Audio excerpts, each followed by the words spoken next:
Hello everyone, Chalen Jackson coming to you today to talk a little bit about educational events and how to get the most out of them. Educational events are something fantastic that agents should be considering incorporating into their marketing and growth plans, but I think a lot of agents misuse them or don't take full advantage of them. And I think one of the biggest things that I see agents skip is kind of that planning process, starting with that desired impact. Make sure you have something written down on a piece of paper somewhere, saved in your email, on your phone, whatever, but actually have a desired outcome for each individual event that you're running. And you might say, Chalen, that's super easy. I want to write more clients. I just want to write business, make money. That's great. But I think what is really important is to understand that is the end result, but there's a singular action that you want a client to take after an educational event. I like to think of it as a question. If you're doing an educational event where you're sharing a lot of information, sharing background, sharing ideas with clients, at the end of that presentation, you want people to feel really informed, not like you left something out, but you do want to lead them to a specific question that requires them to reach out to you for more information. So when you start planning your seminars, planning these educational events, start thinking about what is that question that I want someone to walk up after the event and ask me. And then how are you designing your presentation to get everyone to that question, or at least as many people as possible. The next thing is focus a little bit on the impact that presentation can have. Focus beyond like a Medicare 101. Those can be a great seminar to give, but they're also a little overdone in some areas, especially if you maybe have competition from another agent in your metro area doing a similar presentation. So look at what are aspects of Medicare that are particularly tricky. Where can I provide extra value by helping people that are struggling with durable medical equipment? People who have competing and conflicting benefits like VA or federal health benefits or some other type of competing coverage that they have to coordinate. Or maybe there's a particular audience that you want to target. Maybe you don't want to talk to beneficiaries directly. You want to do a seminar for caregivers, people who take care of loved ones who are on Medicare. 10 things you should know about Mom's Medicare.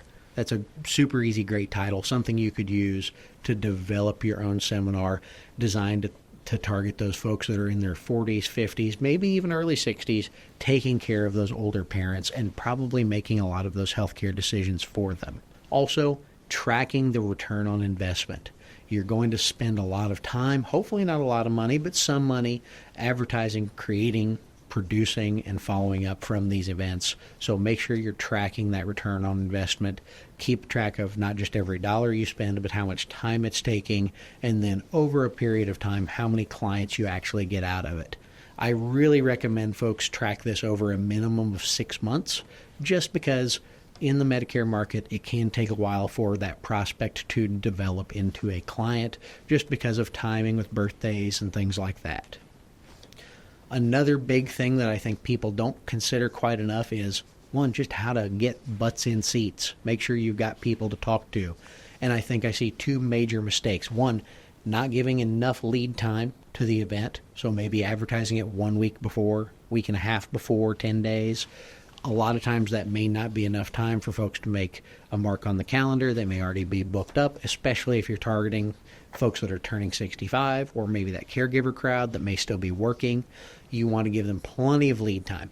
I would really recommend companion mailings, emails, however you're going to market this, going out about a month beforehand, and then that 2 weeks, 10 days follow-up as a reminder, and then fingers crossed if you've got some RSVPs, you can follow up a couple days beforehand. But make sure that you're taking every opportunity to get butts in those seats and look at what time you are hosting these events. Again, if you're talking to folks that are still working, you're going to want to do maybe a 6 p.m. on a weeknight, maybe a 10 a.m. on a Saturday, and look at how can we get people to follow their own schedule. Don't try to get someone to swing by on their lunch break and have to leave early, something like that.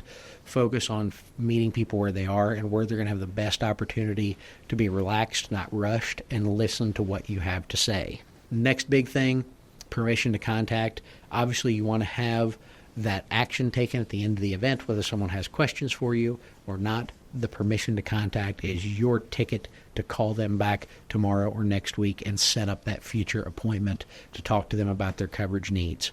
Make sure that you both have permission to contact forms available electronically, in print, whatever format works best for you and your audience, but also have a clear call to action, preferably at the beginning, middle, and end of your presentation, to make sure that people know that this is the next step you want them to take and how to easily complete that next step. And lastly, before I leave you today, I want to talk a little bit about consistency. Again, I already mentioned, try this out for at least 6 months before you kind of start looking at, is this worth it? Is it not worth it? And then more importantly, be consistent in when, where, and how often you conduct these seminars. One, it can save you a lot of money on marketing. If you're consistently having seminars at Joe's Diner every Tuesday at 6 p.m. or even every other Tuesday at 6 p.m., that is one marketing piece that is evergreen. If someone picks that up 4 months from now, they know Tuesday nights at Joe's Diner, 6 p.m., you're going to be there talking Medicare.